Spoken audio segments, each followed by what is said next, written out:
Welcome to the Office of Special Needs EFMP podcast, brought to you by the Defense Department. I'm Bruce Moody, and we're continuing our coverage of a new policy that standardizes EFMP support across the services. Joining us to continue this discussion is Tomeshia Barnes, who leads the Defense Department's Office of Special Needs. Tomeshia, always great to have you on the podcast. Welcome back. Thank you, Bruce. Glad to be back. So we've been talking about recent enhancements to the Exceptional Family Member Program. Today's EFMP Respite Care is on the agenda, specifically how respite care has been standardized across the services and what it means for families. So before we dive into that part of the discussion, just go ahead and explain what respite care is. What's its purpose and how does it benefit primary caregivers? EFMP Respite Care is a program benefit that provides temporary relief to family members responsible for regular care of eligible dependents with disabilities ranging from moderate to profound. And for EFMP respite care, the terms moderate to profound is used to indicate the level of support required for the family member to perform the activities of daily living. The terms are not associated with disability categories, and I wanted to make sure that was explained to families. Respite care enables the caregiver to take a break, to rest, to engage with others, or do the activities that they truly desire. So it's one of those benefits that allow caregivers to get some of that me time and just the opportunity to do other things and other activities as they see fit. Would you describe the revisions made to the EFMP Respite Care program and why they were made?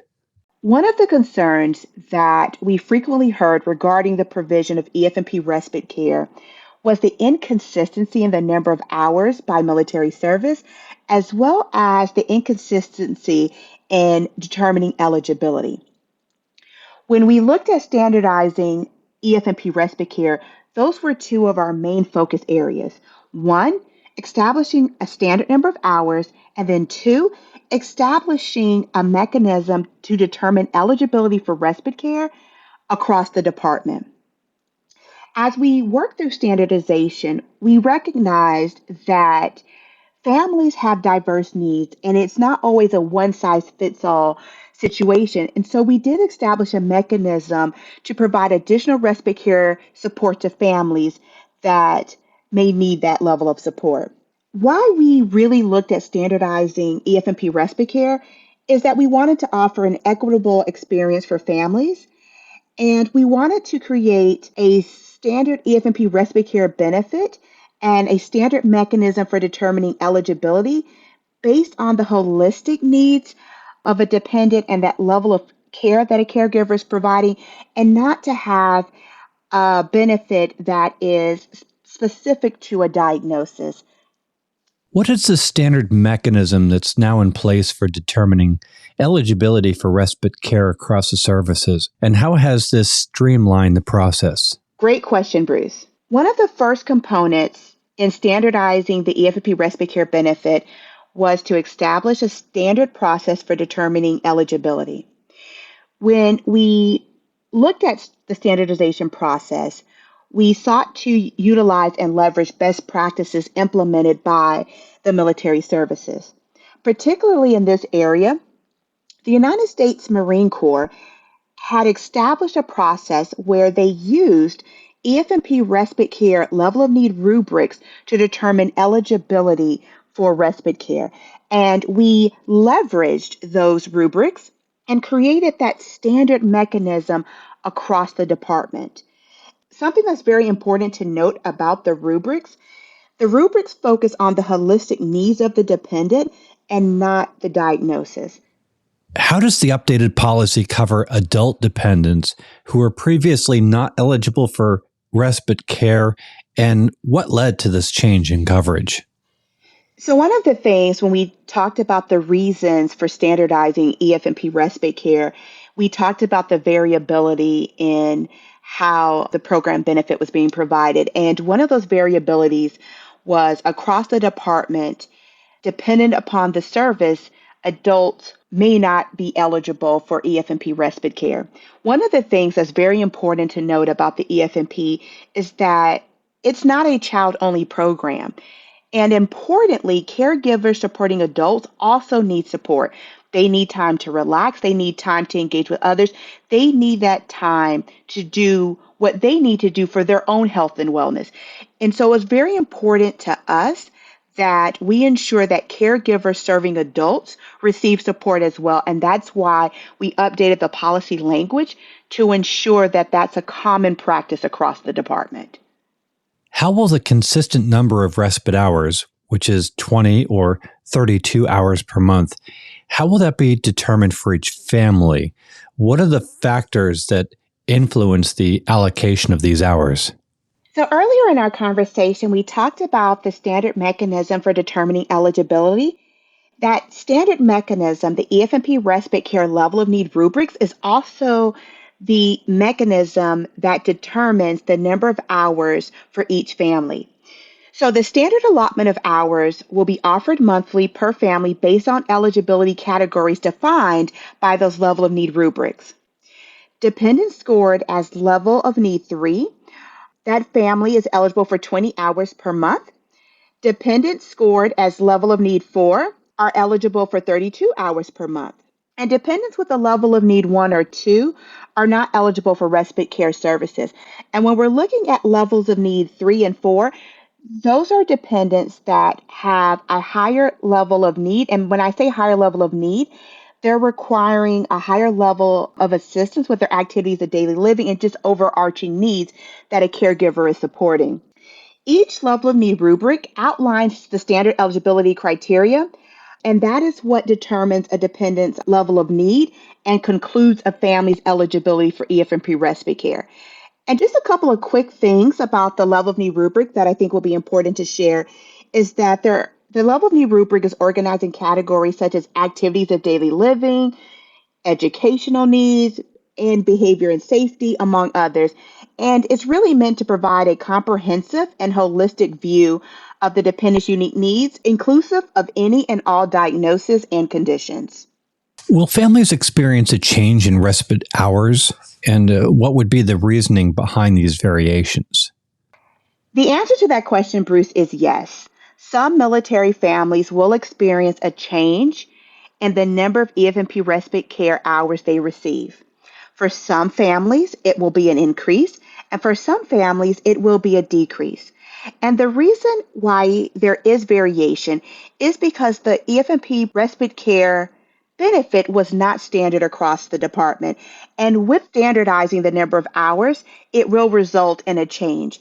And one of the ways we're addressing that change is a phased-in approach to implementation of the standard benefit so that we can ensure that we're communicating the change to our families and we're also working through those changes as well.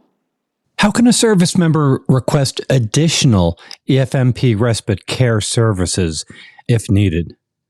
So, Bruce, one of the things we talked about earlier is just that we recognize that it may not be a one size fits all.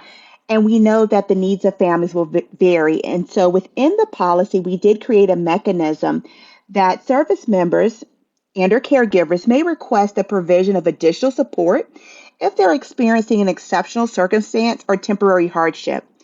Requests for additional care will be reviewed and approved by the military service on a case-by-case basis. And the final determination of what, if any additional support will be offered, is up to the military service. EFMP will review the request within 30 days and notify the family of the determination.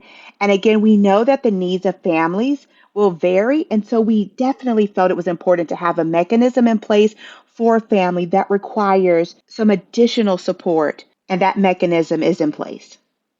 How does this updated policy address the impact of external respite care on family eligibility for EFMP respite care?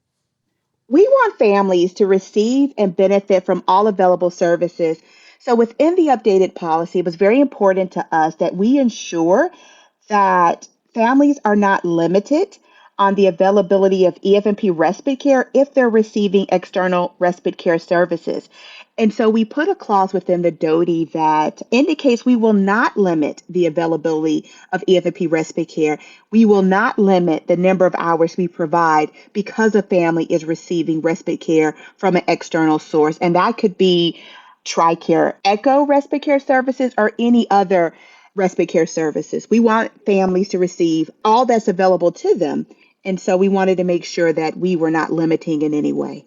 Thanks, Tomeshia. How will the phased approach be implemented to ensure each family's needs are met during the changes to the respite care program?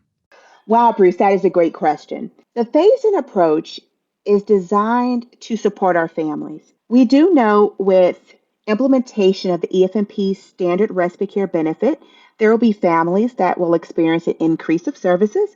There'll be some families that may experience a decrease in services, and there are some families that may not be eligible for respite care.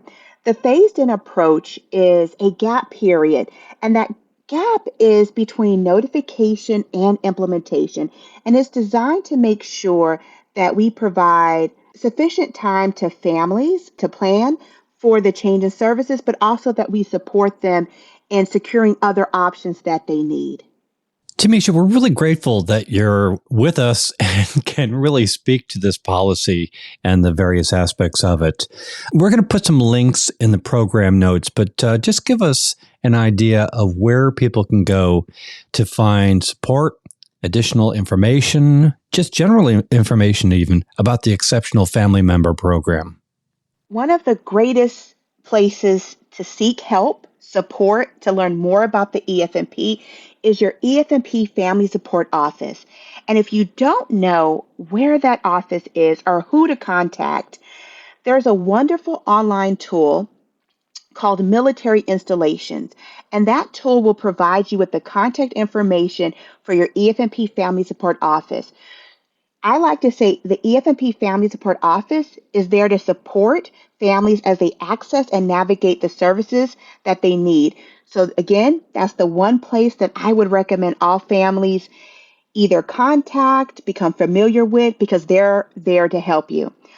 Another great resource to assist families with information about EFMP and a wealth of other information that a family may need is Military OneSource. Service members and families can contact Military OneSource directly by phone or set up a live chat as well.